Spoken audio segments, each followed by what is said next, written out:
नवां सां शेयर कंदासीं। मनहेड़ो वेझो रोड़ी कैनाल मां निकिरंदड़ सन माइनर खे 20 फुट घारो लॻी वियो आहे, जंहिं सबबि फसुल पाणीअ हेठि अची वियो आहे। अपडेट कयूं पिया मनहेड़ो मां, जिते रोड़ी कैनाल मां निकिरंदड़ सन माइनर खे 20 फुट घारो लॻी वियो आहे। सन माइनर खे ॻोठ ॾाहिरी वटां ओचितो 20 फुट घारो पइजी वियो, जंहिं सबबि फसुल पाणीअ हेठि अची वियो आहे। ख़बर अवां सां शेयर कयूं पिया मनहेड़ो मां, जिते कणक, कमल, सिरह ऐं ॿिया फसुल पाणी हेठि अची विया आहिनि, जॾहिं त इतला ते आपाशी अमलो पहुची वियो आहे। ख़बर अवां सां शेयर कयूं पिया मनहेड़ो मां, जिते रोड़ी कैनाल मां निकिरंदड़ सन माइनर खे 20 फुट घारो लॻी वियो आहे, जंहिं सबबि समूरो फसुल पाणीअ हेठि अची वियो आहे। सन माइनर खे ॻोठ ॾाहिरी वटां ओचितो 20 फुट घारो पइजी वियो, जंहिं सबबि समूरो फसुल पाणीअ हेठि अची वियो। कणक, कमल, सिरह ऐं ॿिया फसुल पाणी हेठि अची विया आहिनि। आपाशी अमले खे इतला ॾिनो वियो आहे। आपाशी अमलो पहुची चुको आहे। अपडेट कयूं पिया मनहेड़ो मां, जिते रोड़ी कैनाल मां निकिरंदड़ सन माइनर खे 20 फुट घारो पइजी वियो आहे।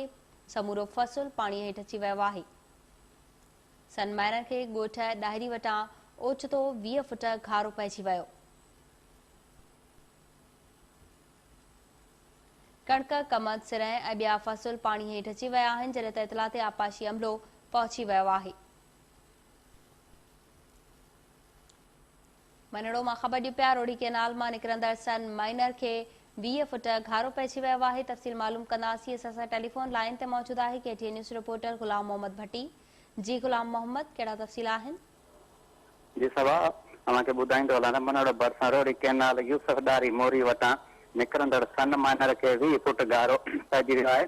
कुझु साल अॻु किरण रुपयनि जी लागत सां पकी थियल सन माइनर खे अॼु ॿीहर जेको आहे कोट सुञल ॾारी खां घारो पियो आहे, जंहिं सबबि गुलाम रसूल ॾारी, गुलाम मुस्तफ़ा ॾारी, हाजी अब्दुल रज़ाक ॾारी पीर जो कोट तरफ़ पाणी जो वधण लॻो आहे।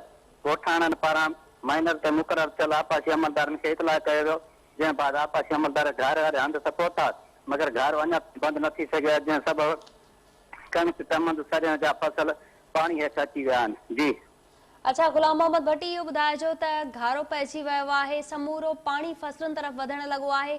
आसपास में कहिड़ा ॻोठ आहिनि जंहिंजे ॿुॾण जो ख़दशो आहे? जी सभु ॻोठ आहिनि पंहिंजो गुलाम मुस्तफ़ा ॾारी, गुलाम रसूल ॾारी, अब्दुल रज़ाक ॾारी ऐं पीर जो कोट जेके आहिनि उन्हनि तरफ़ जेको पाणी वधी रहे ऐं फसल जेके आहिनि उहे काफ़ी हद ताईं जेके आहिनि पाणी हेठि आहिनि। जी ठीकु आहे गुलाम मोहम्मद भट्टी, तफ़सील ॿुधाइण लाइ तव्हांजी वरी महिरबानी। कणक, कमल, सिरह ऐं ॿिया फसुल पाणी हेठि अची विया आहिनि। इतला ते आपाशी अमलो बि पहुची वियो आहे।